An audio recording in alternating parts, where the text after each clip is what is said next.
Retomando ahora los ejes de discusión, este acto inaugural había sido convocado para tratar de pensar la recepción, la transmisión y la institucionalización del psicoanálisis en nuestro país, y hemos tratado de abordar esos tres ejes a partir de diversos exponentes y sobre todo con la presencia de psicoanalistas e historiadores para señalar las múltiples vías por las cuales los argentinos llegamos a ser tan freudianos como dije en el comienzo de este acto.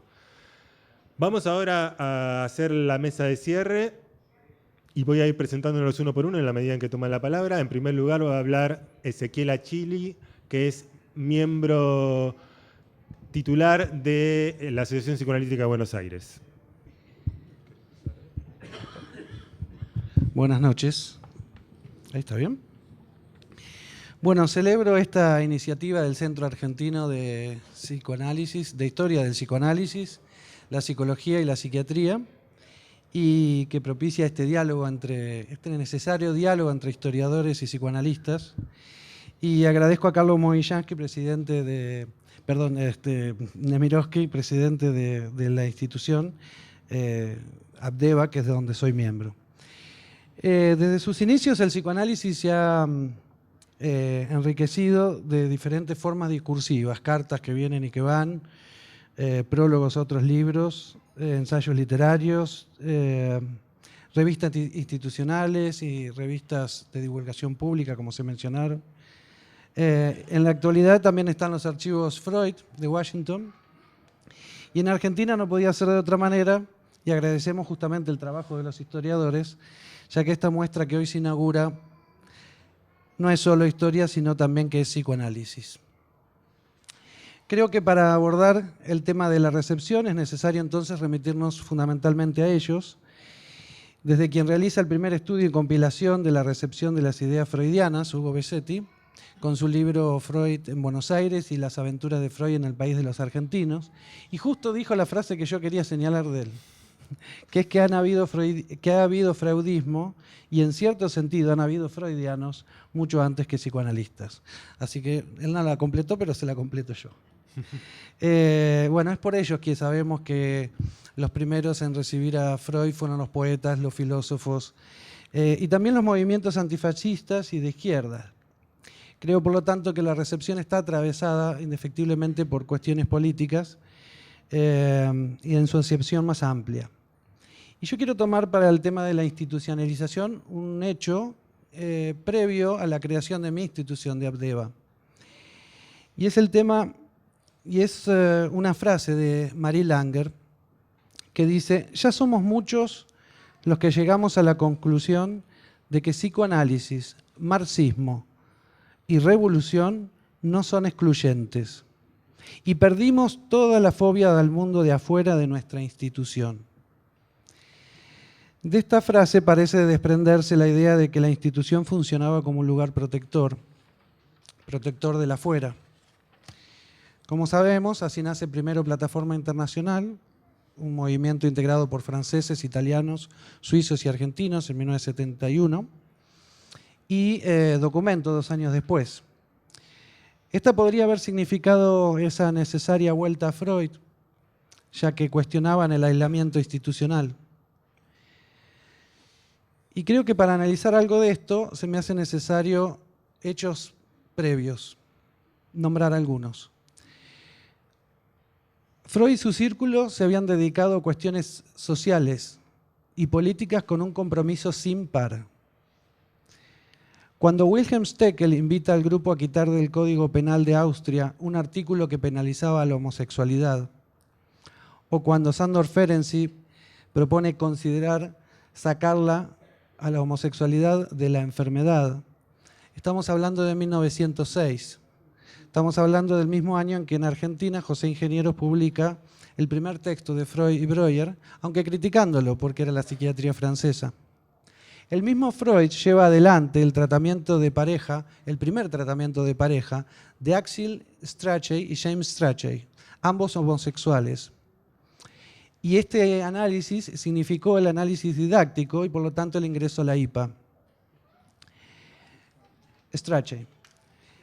Es más, está también la carta de Freud a una madre en 1935 que consulta por su hijo y a quien le dice: la homosexualidad ciertamente no es una ventaja, pero no es nada de qué avergonzarse, no es un vicio, no es una degradación. No puede ser clasificada como enfermedad. Y esto lo digo porque por estas tierras, en cambio, aún hoy se siguen escuchando esas malsanas lecturas de Freud. Lo mismo sucede con algunas políticas de despenalización del aborto, a partir del trabajo de Margaret Hilferding de 1910, la primera sociedad de Viena, 1910. En ese trabajo ella habla de la necesidad de permitir, interrumpir un embarazo no deseado, ya que no existe un instinto maternal natural. De lo contrario, puede terminar en una despersonalización o lo que llamamos depresión postparto. Freud la apoya en esta opinión de 1910. Y nos es conocido también, ¿o no?, el episodio en el que muere Sophie, hija de Freud, el cual dice que su hija muere en vista de una ley necia e inhumana que obliga a continuar con el embarazo aún a mujeres que no lo desean. Su hija no muere a causa de un aborto mal realizado, sino por no haber podido realizárselo, pero de cualquier manera Freud deja sentada su opinión. Se trata de una ley necia e inhumana que penalizaba el aborto, además de no permitir la educación sexual. Hoy el panorama acá, 100 años después, no es muy diferente.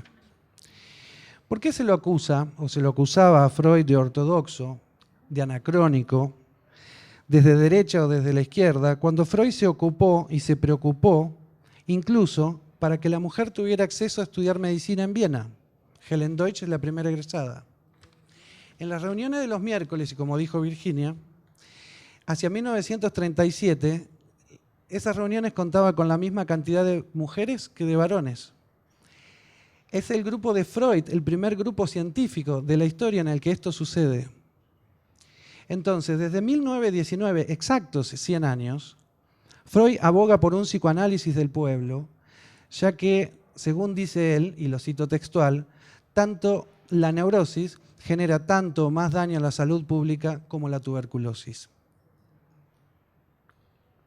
Es así como se crea el Policlínico de Viena y el Ambulatorium y el Policlínico de Berlín, ambos destinados a la asistencia gratuita y también a las víctimas de guerra. Wilhelm Reich con la Sexpol y una red de clínicas gratuitas también, la escuela de Anna Freud, aún vigente, y Ferenczi con la clínica gratuita de Budapest, en fin. Todos ellos, como dice la historiadora Elizabeth Ann Danto, y la cito textual, eran verdaderos agentes de cambio, y esto significaba para ellos un verdadero desafío a los códigos políticos convencionales, una misión social más que una disciplina médica.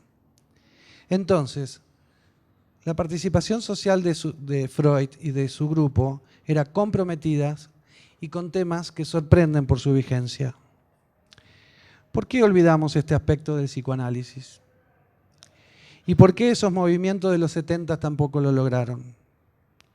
Freud seguía esperando, ya que según él, y lo cito textual, las ideologías perviven en el pasado, la tradición racial y nacional, y solo muy lentamente ceden las influencias del presente. La muerte de Freud también sucede en el contexto de una dictadura, quizás la más terrible y dura de la historia. ¿Por qué para la participación social deberíamos alejarnos de Freud? Aparentemente le quitamos una pata a la mesa, ya que además del análisis personal, las supervisiones y los seminarios, Max Eitingon, por pedido de Freud, también propuso la participación institucional y social en el ambulatorium. Esto era algo que todos participaban, absolutamente todos. Eran 4 las patas de la formación. Freud comienza a volver a la Argentina muy de a poco. Y si bien nace en ese contexto de revolución cultural, creo yo, lo hace como sucedió en Francia, de la mano de analistas aislados. El Hospital Araoz Alfaro de Lanús, el famoso Lanús, con Mauricio Goldenberg, o el Servicio de Psicopatología del Hospital Israelita Srat con Ricardo Abenburg, a quien tenemos hoy presente. Pero fundamentalmente, y para nombrarlos viene a mi mente un fragmento de un tango que habla del trío más mentado que pudo haber caminado por estas tierras del sur. Ricardo Abenburg, Jorge Carpinacci y Roberto Polito. Cuán difícil me ha resultado encontrar textos que hablen de ellos. También debemos mencionar a quienes se sumaron a dar este paso importante. Guillermo Brudny, Louis Horstein, el filósofo de escuela francesa, y que hay un texto en la exposición, Leon Rosichner, y tantos otros que trabajaron en la amistosa transmisión, diría yo, de las ideas freudianas. Ricardo Abenburg, además, dejó sentada su idea respecto de la propuesta de Marie Langer en su texto Psicoanálisis y Revolución, al señalar el error de Langer al pensar que Freud se centra solo en fantasías arcaicas y no en la realidad candente. Algo similar sucede con su libro El aparato psíquico y la realidad, de 1975. Su interés era, y es, incluir todos los niveles intermedios, desde el pecho hasta la política, ya que para Langer se pasaba directamente del pecho a la política. Además de una gran cantidad de grupos de estudio de varios años sobre Freud, Ricardo también tuvo numerosos grupos terapéuticos, 17 en total, y en una época en la que era riesgoso estar en grupo. Es de destacar también el ambiente universitario de la Facultad de Psicología y de los pequeños o no tantos grupos de lectura y discusión que dieron nombre incluso a un barrio porteño, Villa Freud, que ligaba en sus cafés, como solo la libido lo sabe hacer, a gran cantidad de psicólogos que no podían ingresar en las instituciones y otros tantos ocupados en lo social, que cuando salían de analizarse y estudiar la obra de Freud, armaron estos. Las instituciones cambian, crecen. A veces tanto que, a mi criterio, el complejo de Edipo como metonimia de Freud a veces queda nuevamente afuera. Pero cambian. Ahora, después de todo lo expuesto respecto de lo que nos enseñó Freud desde el comienzo y desde esa cuarta pata, quiero decir que al debate acerca de la despenalización del aborto en Argentina, como a otras tantas discusiones, como el casamiento igualitario o temas de identidad de género, incluso identidad de género de niños, hemos llegado tarde. O peor aún, no hemos llegado, ya que nuestra participación en las audiencias públicas ha sido sorprendentemente baja, casi nula. ¿No son esos debates sociales y públicos que elaboran posteriores políticas de Estado los lugares que los fundadores, fundamentalmente Freud, nos enseñaron a ocupar? Hoy Virginia trajo la noticia de IPA en la comunidad, IPA con los refugiados. Y seguiremos con Freud porque lo necesitamos, ya que es él quien nos interpela en lo individual, en lo indivisible de lo social, y nos interroga respecto del grupo humano al que pertenecemos. En uno de sus ensayos literarios señala que la transitoriedad cultural enaltece su valor y que la restricción en la posibilidad del goce lo torna aún más apreciable, como una flor.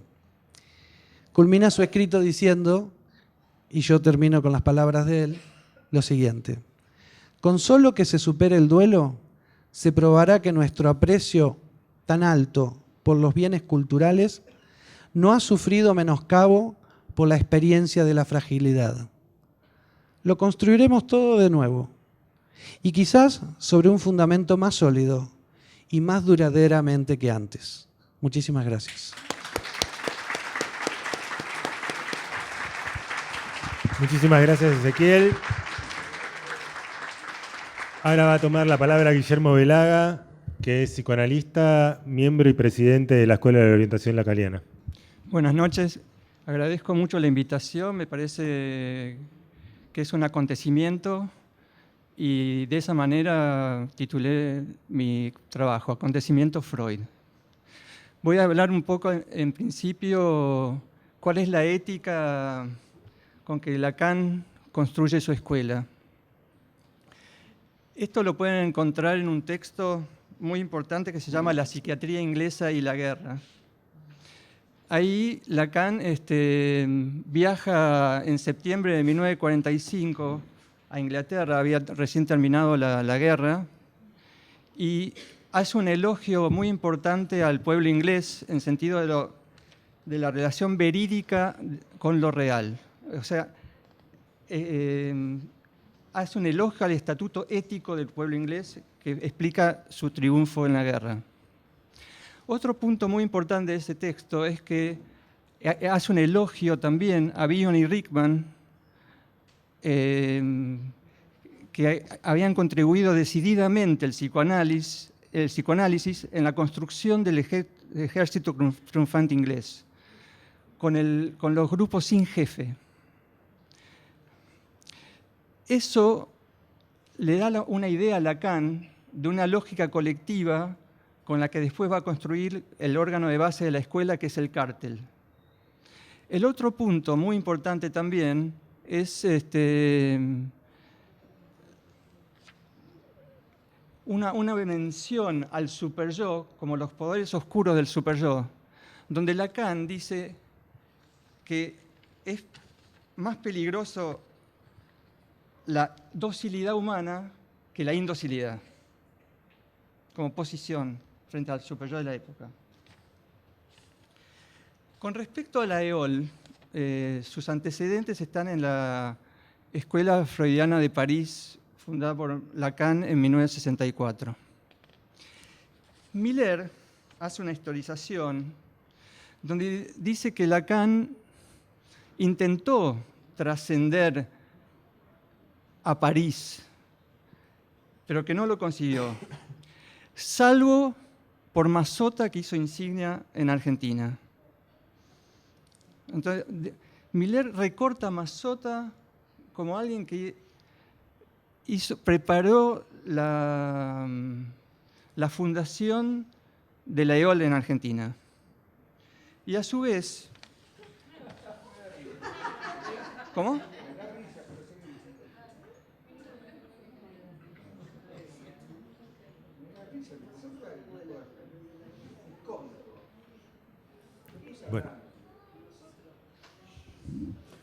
Bueno, intentemos continuar y en todo caso después podemos hacer algún intercambio.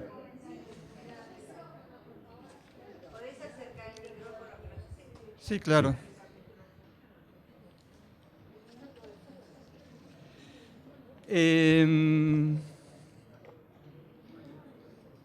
Voy a seguir. Sí, por favor. Por favor. Alejandro Daxval mencionaba a Germán García, cosa que agradezco, porque Germán García acompañó mucho a Mazzotta en estas acciones y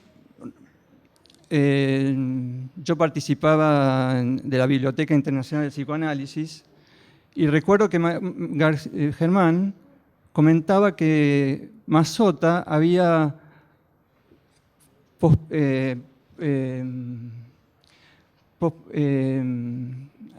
como propuesto publicar a Miller en las primeras publicaciones de la Escuela Freudiana.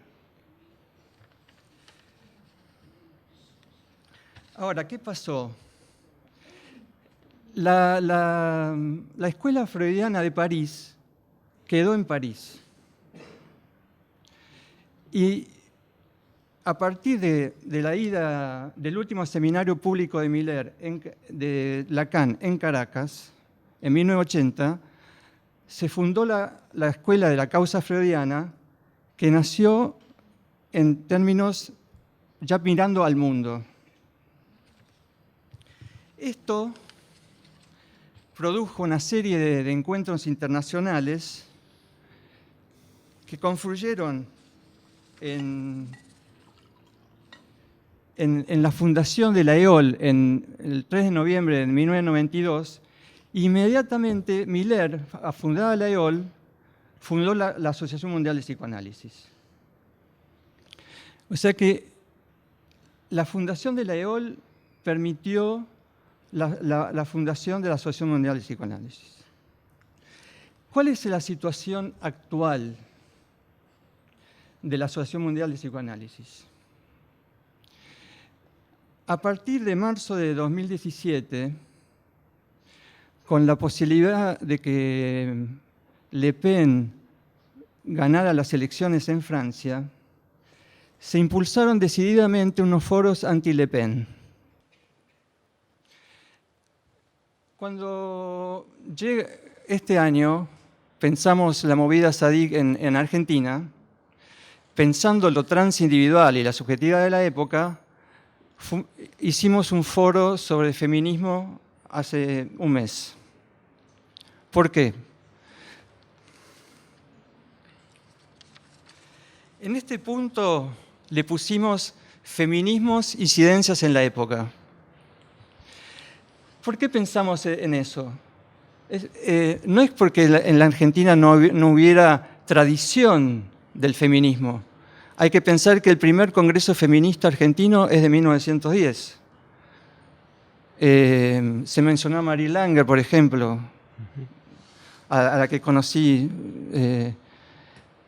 La militancia de los 80 a los 90, se mencionaba la cuestión de los pañuelos verdes. No se puede no pensar los pañuelos verdes en relación a asociarlo a los pañuelos blancos de la Plaza de Mayo. Pero el feminismo, actualmente, forma parte de la lógica colectiva y es impensable no pensar en la lógica colectiva sin el feminismo. Entonces, nosotros cuando hicimos este foro, pensamos en eso, pensamos en la lógica colectiva y la subjetividad de la época. En este punto estaba claro para nosotros que los feminismos son varias voces. Entonces, invitamos muchas voces representativas de eso. Ahora, al principio parecía que el Foro Zadig era una placa sensible de esos feminismos. Pero a medida que pasaban las intervenciones, me quedaba claro que en realidad esas intervenciones estaban hablando de un impasse en la civilización. Estaban hablando del problema del discurso de la ciencia y la segregación. Voy a tomar algunos ejemplos de eso. La primera intervención interpeló a los psicoanalistas. Quien intervenía decía que los psicoanalistas miran con interés y sospecha el movimiento feminista y llamaba a defenderlo. En este punto, me parece que esa interpelación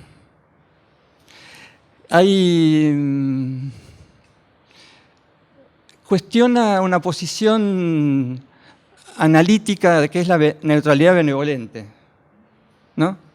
Cuestiona la cuestión de cómo comprometerse con la subjetividad de la época. En este punto me parece como algo importante revisar esa neutralidad benevolente. Es decir, repensar la posición del analista, creo que se mencionó mucho eso, el compromiso con lo social. Lo mencionaban muchas veces. Ahora bien, ¿qué estaba pasando en ese foro? Los feminismos, a mi gusto, lo que estaba mostrando era sobre todo que son una plataforma contra la pulsión de muerte, encarnada por el discurso actual. Voy a comentar 3 ejemplos que giran en relación al registro del cuerpo. Uno, el derecho a la elección del uso del cuerpo o el cuerpo como mercancía. El debate alrededor de la prostitución. El uso del cuerpo o el cuerpo como mercancía. Otro punto, la forclusión del cuerpo por la tecnología. Una de las participantes que estudiaba la cuestión de género en la tecnología mencionaba un ejemplo que para mí me pareció impactante. Las pruebas de seguridad en los automóviles, que usan maniquíes del mismo tamaño de los hombres. Consecuencia, en los accidentes de automóviles mueren muchas mujeres y niños.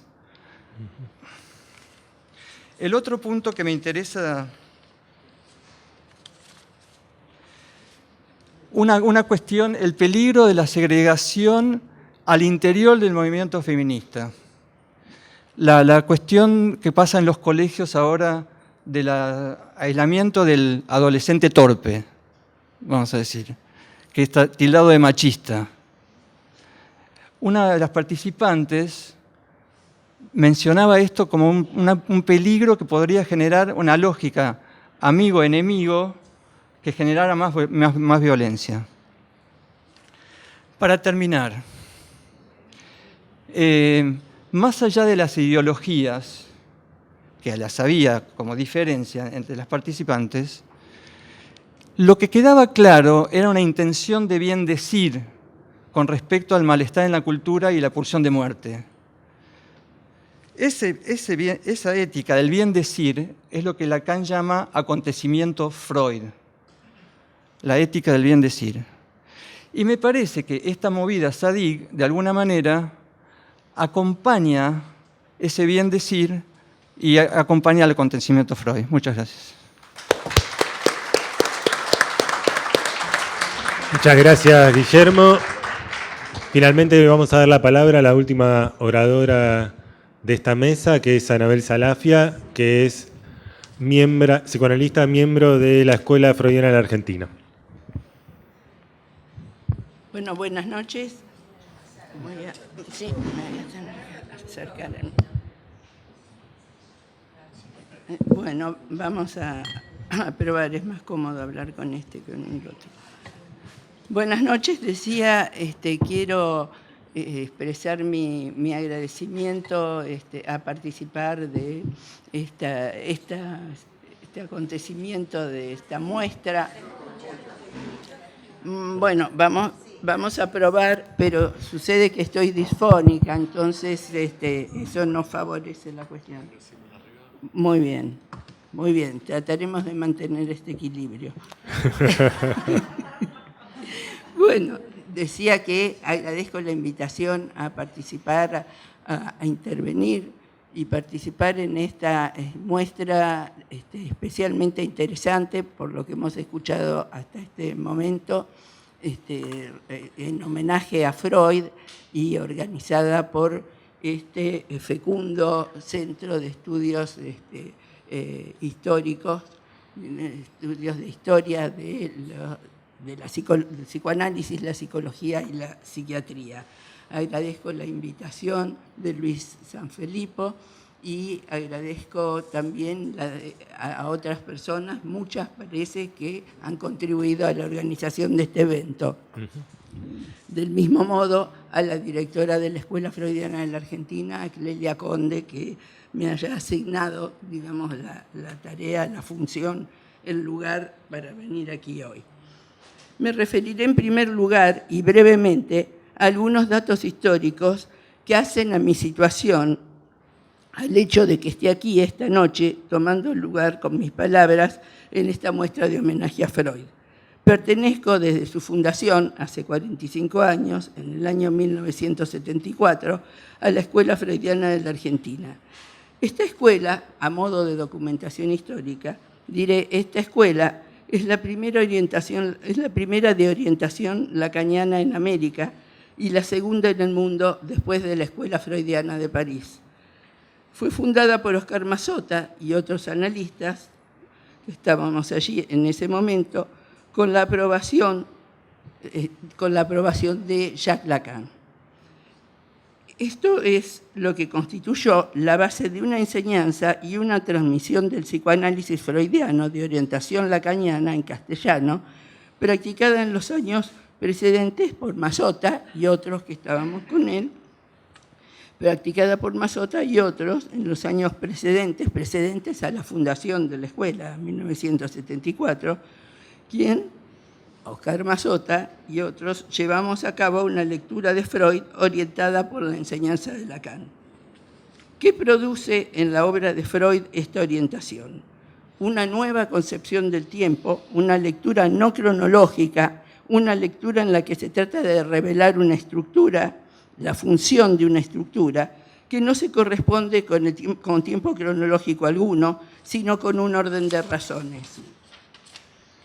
En cuanto a la transmisión del psicoanálisis, la enseñanza de Freud en Argentina resultó completamente renovada por esta experiencia de lectura, de enseñanza y de práctica del análisis que introdujo en extensión y en intención el retorno a Freud y la entrada de la enseñanza de Lacan, como ya dije, en español. La cuestión de la lengua me parece relevante en este sentido, que es también entrada del psicoanálisis como discurso. Esta escuela, en el momento de su fundación, se llamó Escuela Freudiana de Buenos Aires.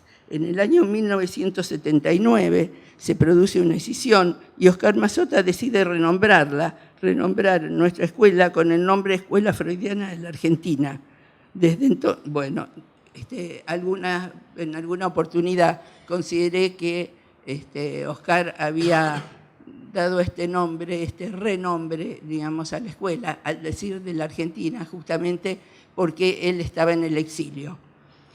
No digo que él lo haya dicho, es una cuestión que me sugería este renombramiento. Desde entonces practico con otros la escuela bajo ese significante. Practicamos la escuela tomándola también como un dispositivo de trabajo, de transmisión. Forman parte de esa práctica los dispositivos de transmisión llamados cártel y pase, lo que dice, aunque no es lo único, de su orientación lacaniana. Es un hecho que la escuela tiene una dimensión institucional, pero se diferencia esta dimensión institucional en su práctica por la existencia de esos dispositivos antes nombrados y por la existencia de grados y no de jerarquías. La formación de psicoanalistas debe estar, pensamos, en una relación de coherencia y de congruencia con la teoría y el discurso del psicoanálisis. En este mismo sentido, la escuela se ha dado un estatuto, no un reglamento, al cual se ordena tanto la función de los dispositivos como otras instancias que no tienen relación con ellos. La escuela no tiene injerencia en lo que concierne al análisis y supervisión que llevan a cabo sus miembros. Me refiero a que la escuela no tiene injerencia respecto de cómo, dónde se analizan o supervisan cada uno de sus miembros. Sin embargo, el atravesamiento, el pasaje y la puesta en juego de los dispositivos supone, es decir, implica que sus miembros estén en análisis o se hayan analizado. Sin su descubrimiento fundamental del inconsciente, en cuanto a Freud, ahora voy a hablar de Freud, sin su descubrimiento fundamental del inconsciente, es decir, de la existencia de un saber no sabido, el psicoanálisis no existiría.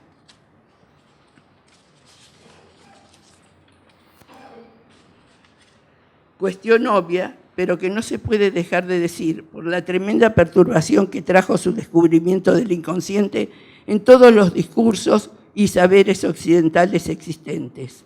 Con Lacan quedará claro que el lenguaje es condición del inconsciente y no al revés. Una verdad toma carácter de tal cuando se inscribe en un saber.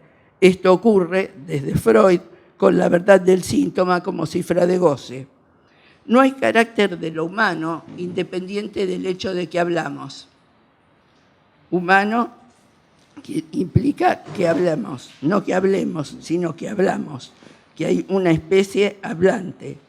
No hay ser humano no parlante. Somos seres hablantes y el hecho de hablar está en la base de lo que constituye un síntoma, la inhibición y la angustia, así como otras pasiones, el amor, el odio y la ignorancia.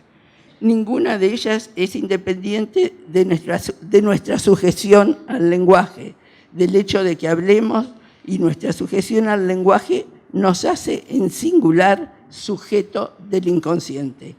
Con el descubrimiento de que el inconsciente es otra cosa que lo no consciente, es decir, que el inconsciente no es lo contrario de la conciencia, todo lo que es del orden de la subjetividad resulta subvertido. Sujeto y subjetividad son términos que no coinciden automáticamente a partir de que el significante rige la subjetivización de un suceso o la impide, da lugar a que se constituya un síntoma y el inconsciente responde por el síntoma. La verdad del síntoma se inscribe en el saber inconsciente, entonces, en ese saber no sabido. El acto analítico. En el acto analítico no hay recubrimiento de saber y verdad. La verdad histórica se verifica en el síntoma y en sus efectos. Eso lo hace muy, muy diferente del acto médico, el acto jurídico u otro tipo de acto. El acto analítico funda una práctica de discurso que como tal constituye un lazo social nuevo que puede analizarse a sí mismo. El analista es producto de ese mismo acto y la fundación de una institución y o escuela puede ser consecuencia de que ha habido acto y no al revés.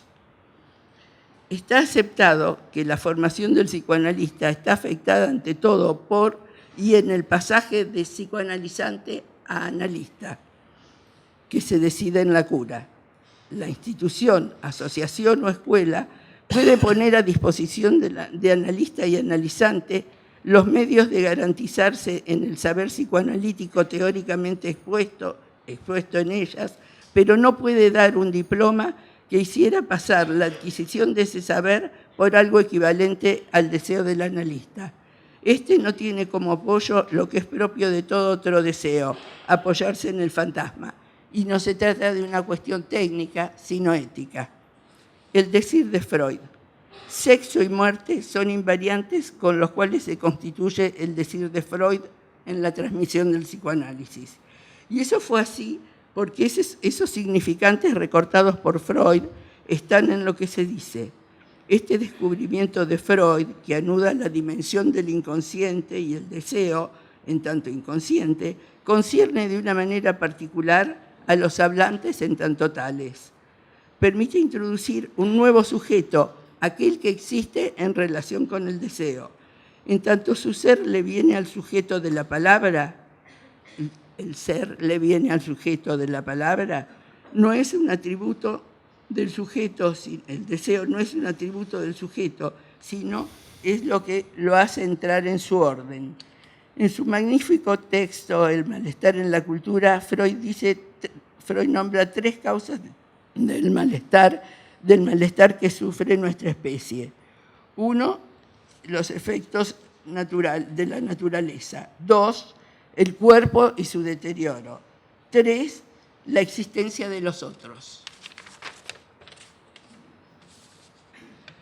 Freud no duda en considerar a este campo el más peligroso y dice a la vez que es el campo de acción del psicoanálisis.